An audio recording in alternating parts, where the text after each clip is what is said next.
Communication is one of the most important elements of any relationship. Couples and families can withstand many problems, stresses, and difficulties as long as the communication is clear, healthy, and respectful.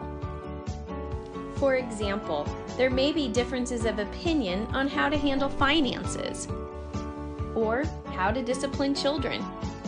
But if your differences can be discussed, problem solved, and then resolved, they no longer present a problem for the relationship.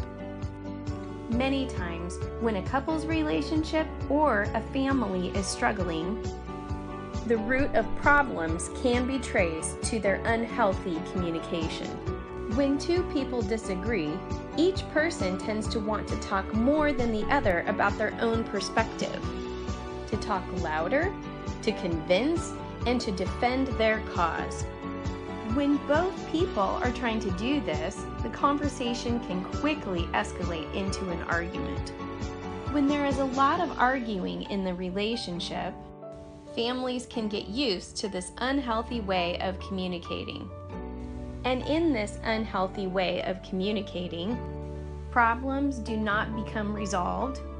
Hurt feelings and misunderstandings are commonplace, and people can start drifting away from one another. You will never escape the problems, stresses, and difficulties of life. There are no magic wands to wave over your life. We all live in the real world. Sometimes it feels like we've just run out of luck. Our only option then is learning how to communicate in healthy ways amidst all of our problems, stresses, and difficulties of life. But in order for there to be good communication, you're going to have to give something up. And quite frankly, that sucks. If I could have my way all the time, I'd do it. If I could be the boss of him, I'd do that as well. And I am quite sure that if my husband had his way, he'd like to boss me around.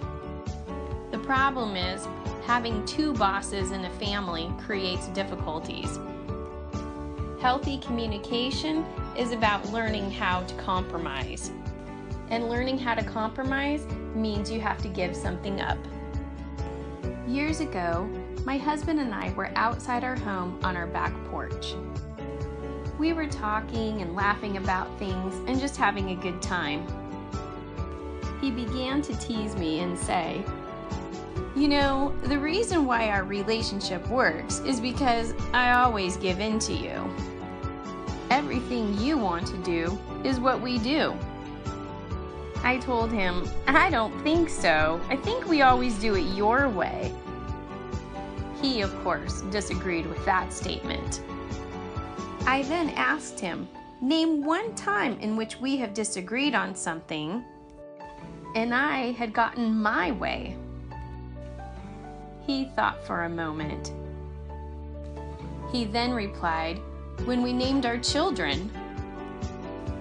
I asked him, "What are you talking about?" "I didn't want those names." Confused, he said, "Well, I didn't want those names either."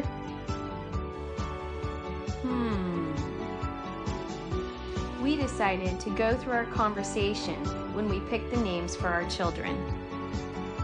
He, of course, had suggested some names that were horrible that I did not want. And I had suggested some beautiful names that he had rejected. When we finally chose the names for our children, it wasn't what either of us had wanted. It was a compromise.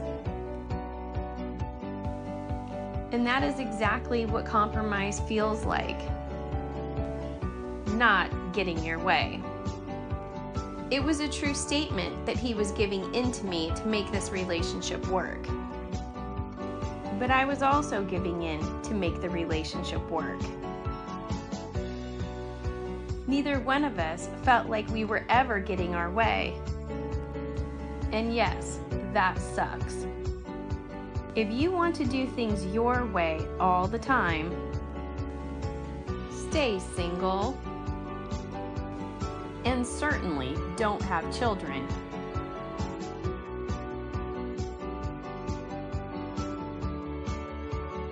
Being in a healthy relationship requires compromise and giving in a little bit.